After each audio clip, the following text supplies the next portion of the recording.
UPCM inaugurates first phase of Road to School program. CM Adityanath addresses event. Let's have a look. Bharat माता की वंदे वंदे वंदे। तो road to school कार्यक्रम के शुभारंभ अवसर पर आज के इस समारोह में उपस्थित इस विधानसभा क्षेत्र के लोकप्रिय विधायक श्री महेंद्रपाल सिंह जी, माननीय विधायक कैंपियरगंज श्री फतेह बहादुर सिंह जी,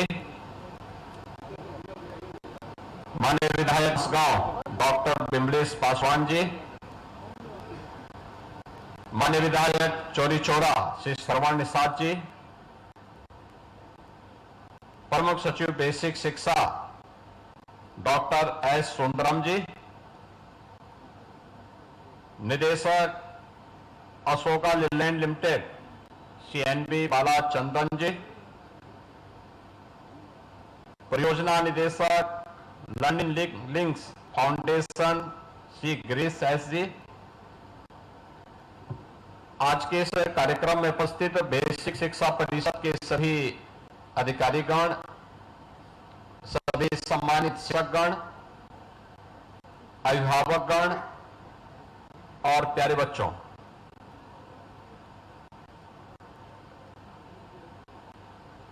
हम सब जानते हैं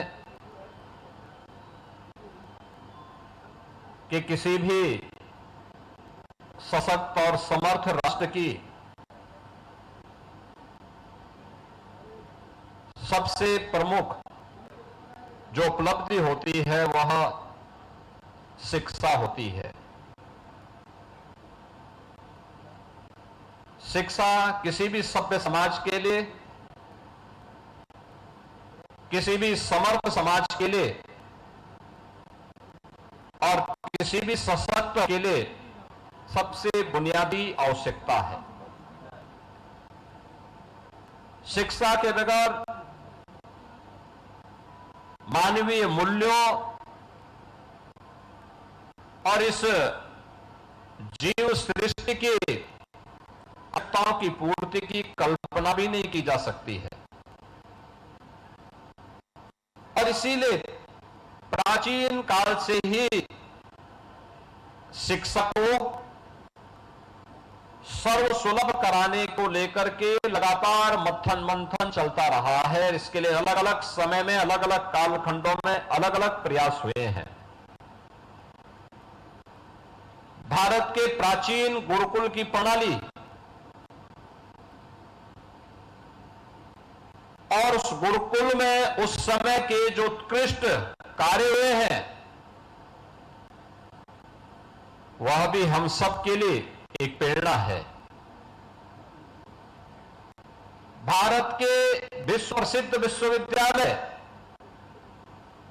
पूरी दुनिया जहां पर आकर के अध्ययन करती थी, वह नालंदा का विश्वविद्यालय रहा हो, तक्षशिला का विश्वविद्यालय रहा हो, विक्रमशिला का विश्वविद्यालय रहा हो, काशी या कांचीपुरम की विद्या के केंद्र रहे हो, ये सभी वे केंद्र थे जहां पर अध्ययन और अध्यापन का एक बेहतरीन समन्वय करके उज्जवल भविष्य के बारे में एक मंथन का कार्यक्रम आगे बढ़ता था।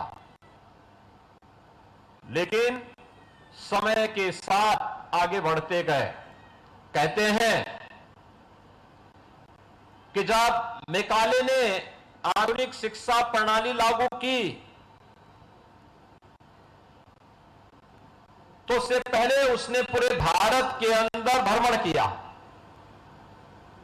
पूरे देश के अंदर उसने उत्तर से दक्षिण, पूरब से पश्चिम सर्वत्र गया और उसके बाद उसने ब्रिटेन में वायसराय को पत्र लिख करके भेजा। उसने लिख के भेजा कि मैं भारत का भ्रमण किया हूं।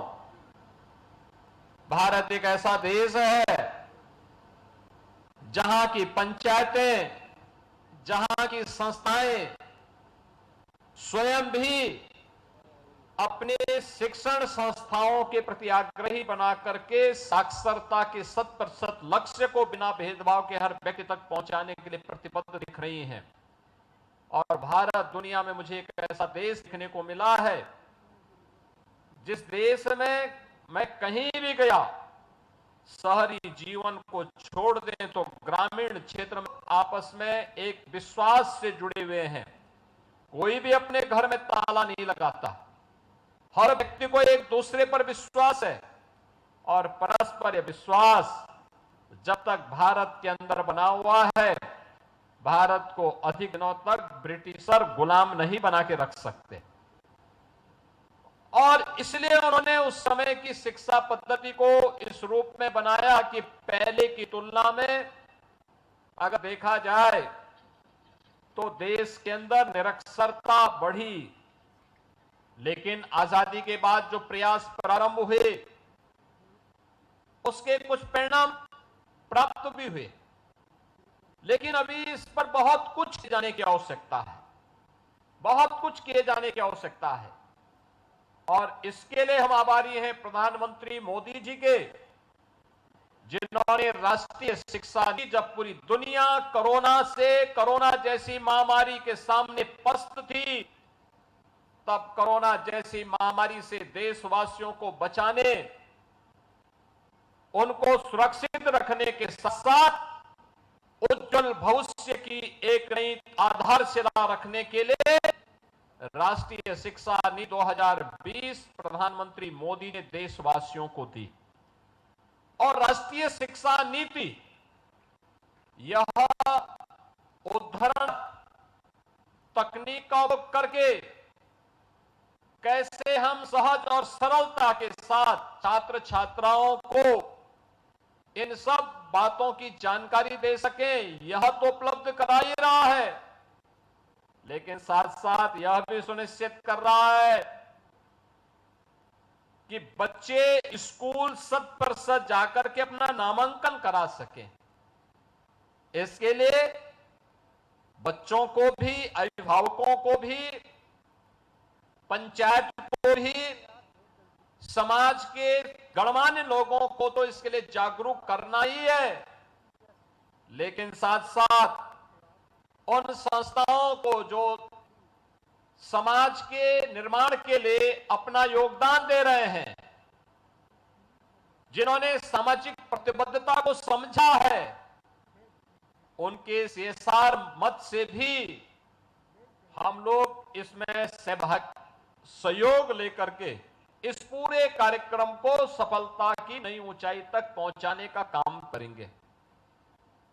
और मुझे प्रसन्नता है, यद्यपि 2017 से विद्यालयों में जो बच्चे पहले तो एडमिशन नहीं ले पाते हैं, एडमिशन लेते हैं